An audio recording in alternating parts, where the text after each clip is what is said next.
Luto na, naihalo na mga fresh na gulay galing sa farm. Ako, sarap. Halo na ang munggo.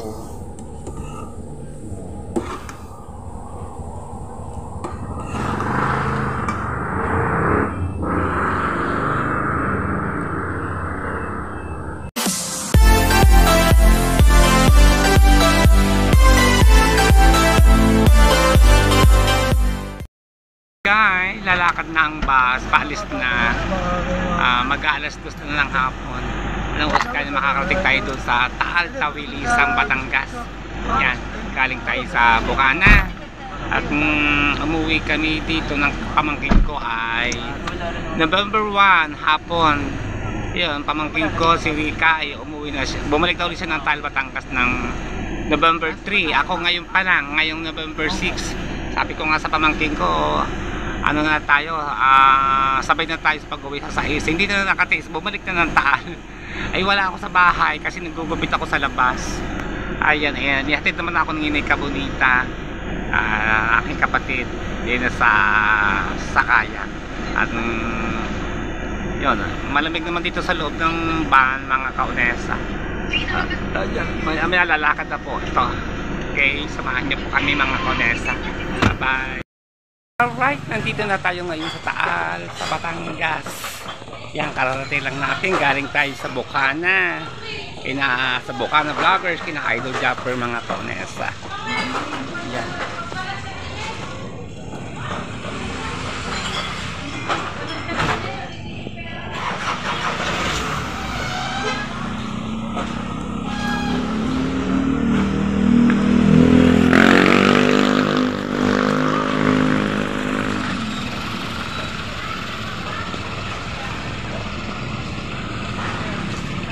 Pandesal. Ito pandesal, oh. Sarap ng pandesal. Malalaki. May mga laman pa.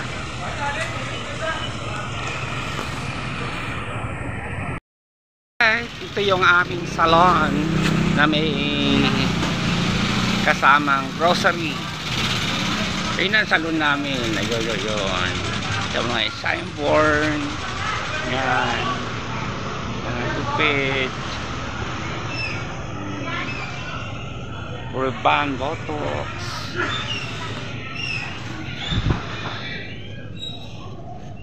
Ito naman yung palengke, Talipapa.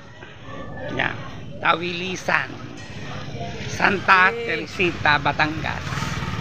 Ayan, ito yung lugar ng aking pinapasukan, mga kaunesa. Tawilisan, Santa Teresita, Batangas. Yan.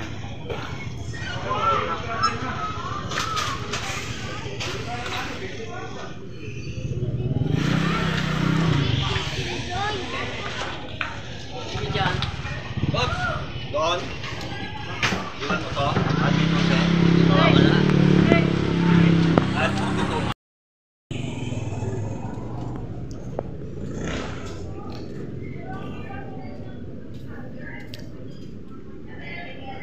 So yan, ito na, nandito na ako sa loob ng parlor.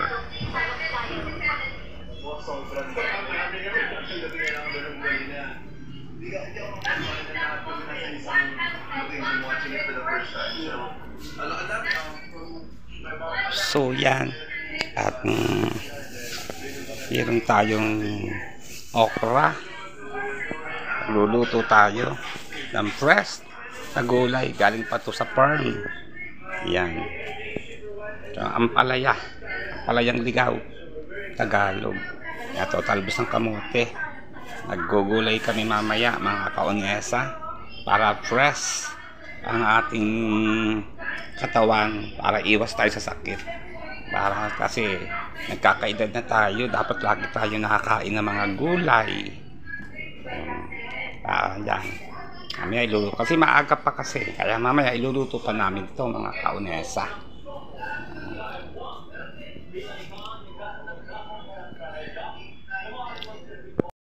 Punta tayo ngayon sa kusina.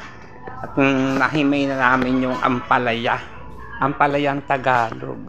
Sabi nga, kalit na. Talbos ng kamote. Best. Ito po yung aming hinimay. Yan, ampalayang ligaw. Tagalog. Galing po sa farm. At ito naman po, pinalambot na yung munggo na may kasawang taba at ricado. Pinalambot na yung munggo. Ay, nakasalang na ang kawali. Ayan, oh. Ito naman yung okra. So, galing dito sa farm. Fresh. Mga kaunesa. Sarap yan. Lulutuin na siya.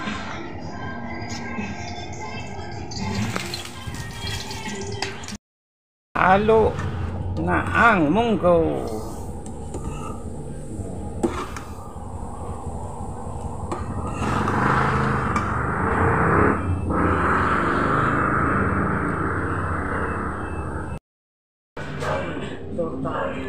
Magtotorta ka. Magtotorta.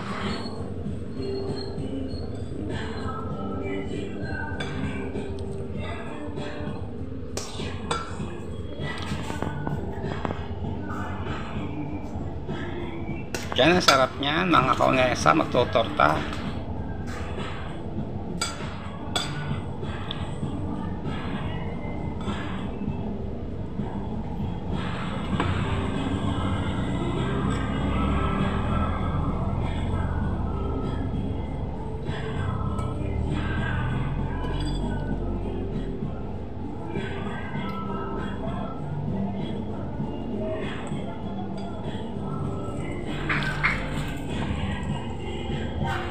Kulo pa ang munggo.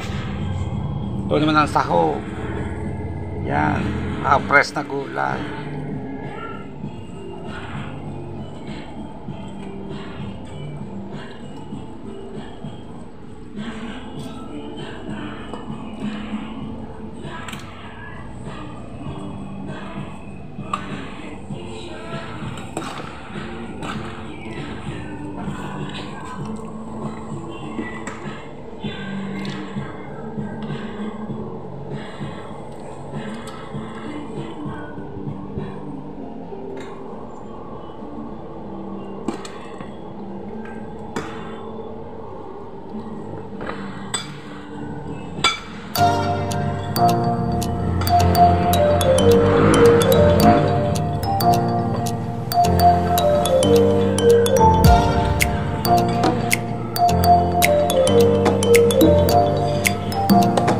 Mga kaunesa, tortan, mga dulong, yung maliliit pong isda, maliliit, hipon, mali, hipon na maliliit, yan, tinislahan po, ito tortan, para po, kakarno dito sa gulay na.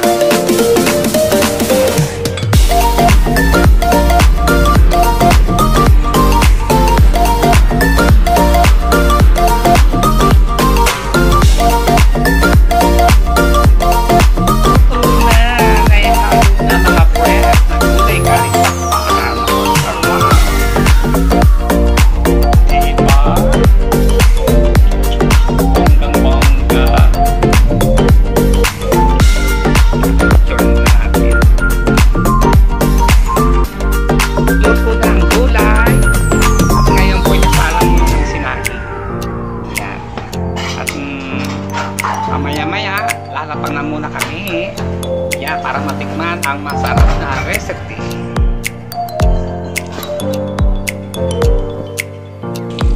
Dito na ang torta. Tortang hipon na maliliit yan, mga kaunesa. May itlog siya, kompleto sa ricado. Sarap niyan.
luto na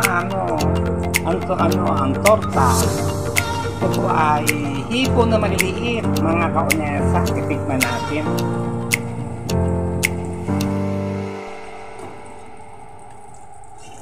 Tikman natin. So,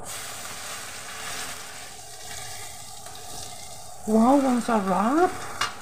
Ang galing ng timpla. May itlog siyang hinalo. Kompleto siya. Tapos bibawang, sibuyas. Yan. Yummy! Marami na naluto.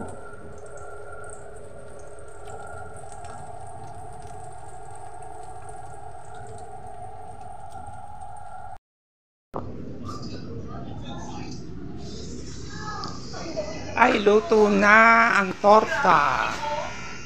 Ayan.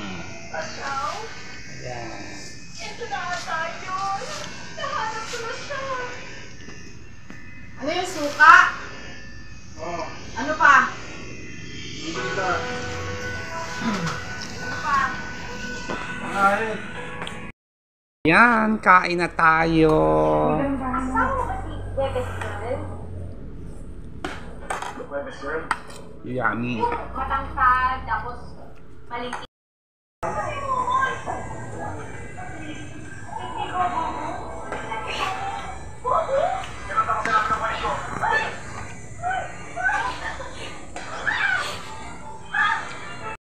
Kanya nagpaparamdam. Di ba't nga ba nga sabi nga ng babae, babawi ka ako sa iyo. Ayun na pala yun. Hindi niya alam na na-aksidente.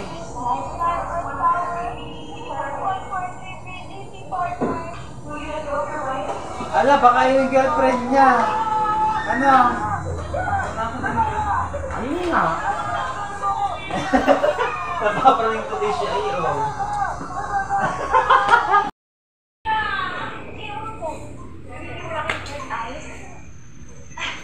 Ang mahalaga, nakakausap kita.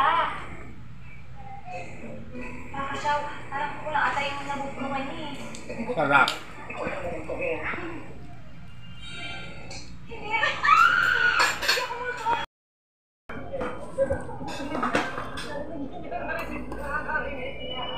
Ito ay munggo.